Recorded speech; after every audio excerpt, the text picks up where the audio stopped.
Hello, brothers and sisters. I have a story to tell you to encourage you and lift up your faith, improve your faith. In 2007, I was in class and they were discussing abortion and abortion clinics.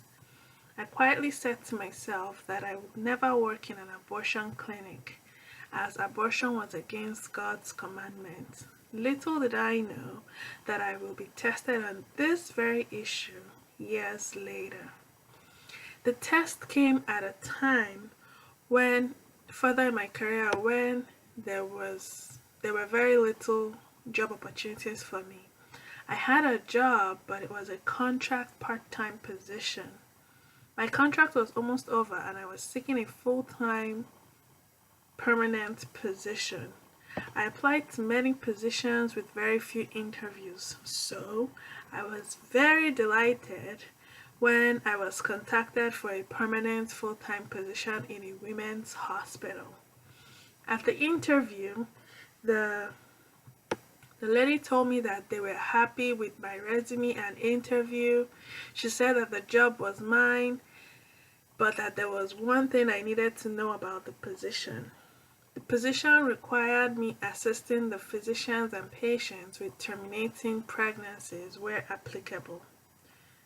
The moment she said that, God spoke to me loud, clear, and sternly, "Get up and leave." But I didn't. I stayed and I told her that I would think about it and get back to her. So for the next 2 or 3 days, I thought to myself, this is Alberta Health. It's the government. Could they be committing murder by aborting babies? I tried to make an excuse for them, but the more I thought about it, the more I was convinced that they were wrong.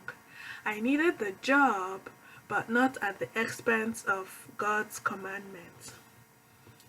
Finally, I called the lady and told her that abortion was against God's commandment, so I wanted nothing to do with the position. She was angry at me for preaching to her, and also she said that she had held the position for me only for me to turn it down. See, God must have been happy with me, because a few days later, God blessed me with a permanent casual position with full-time hours at a unit that I wanted to work at. See, this test came at a time when it was difficult for me to get a position because of the recession, but as the Lord will have it, I was able to rise above that and God blessed me. Moral of the story: do not compromise your faith in Jesus or His commandments, regardless of the situation you find yourself in, even if it leads to death. If it does lead to death, yay, rejoice and be glad, because you will be with Jesus in paradise if you hold on till the end. He is faithful and He will see us through after all is said and done. Thank you and God bless, and I hope that this lifts your spirit and your faith, strengthens your faith in Jesus' name. Thank you. Bye-bye.